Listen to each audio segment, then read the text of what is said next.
Hello दोस्तों, आज हम बात करने जा रहे हैं स्लिप्ड डिस्क की। जी हाँ, ये एक ऐसी प्रॉब्लम है जो हमारे दिनचर्या के जितने भी कामकाज होते हैं, हमारी डेली एक्टिविटीज़ होती हैं, उनमें बहुत बड़ा खलल डालती है। स्लिप डिस्क हमारी रीढ़ की हड्डी से रिलेटेड एक परेशानी है।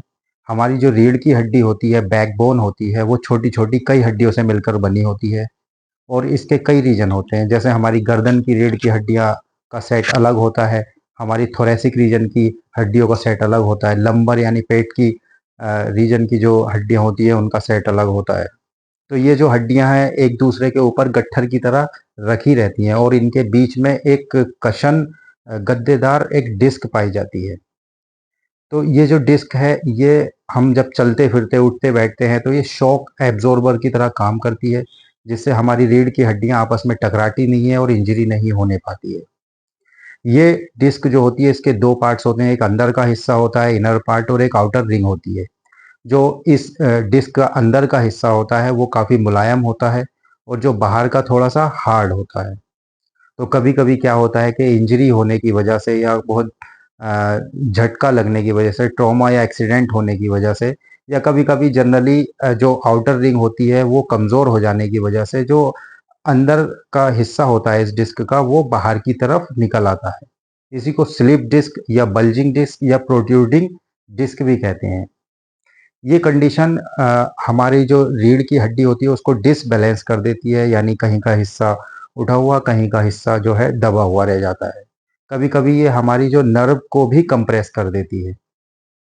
अगर ये हमारी नर्व को कंप्रेस करती है तो जहाँ-जहाँ तक उस नर्व का असर होता है, जहाँ-जहाँ तक वो नर्व फंक्शन करती है, तो वहाँ-वहाँ तक ये हमारी बॉडी में पेन रहने लगता है, परेशानी रहने लगती है और डेली एक्टिविटीज़ हिंडर हो जाती हैं।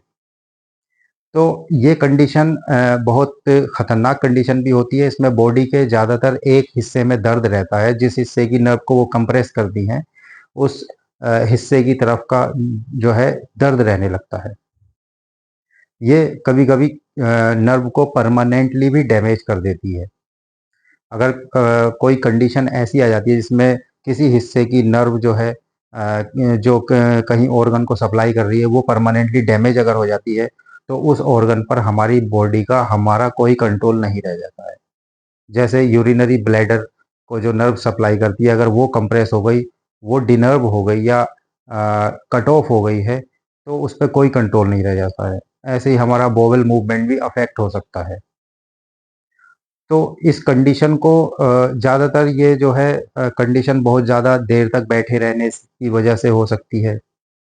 और जैसा कि मैंने पहले बताया था, कोई झटका लग जाए या एक्सीडेंट हो जाए, ट्रॉमा हो जाए, उसकी वजह से भी ये कंडीशन अक्सर हो जाया करती हैं। तो अगर जनरली हम कभी बैठे बहुत देर तक बैठे रहते हैं तो हमें ज़्यादा देर तक बैठे नहीं रहना चाहिए। बीच-बीच में उठ के हमें जो है हल्की सी एक्टिविटी करनी चाहिए और फिर नॉर्मल होने के बाद फिर हमें बैठना चाहिए। यूँ तो इसका इलाज संभव है, कंज़र्वेटिव ट्रीटमेंट मेडिसिन से ही ये रिज़ॉल्व हो जाता है, लेकिन कभी-कभी कॉम्प्लिकेटेड केसेस में सर्जरी की भी ज़रूरत पड़ जाती है। तो हमारे यूनानी सिस्टम ऑफ मेडिसिन में देसी दवाइयों द्वारा इसका बहुत अच्छा इलाज है। इसमें खाने-पीने की दवाइयाँ और लगाने की दवाइयाँ दी जाती हैं, जो लगभग 2 से 3 महीने में बहुत अच्छा इसका इलाज करके इसको सही कर देता है। तो आज की वीडियो में बस इतना सा ही।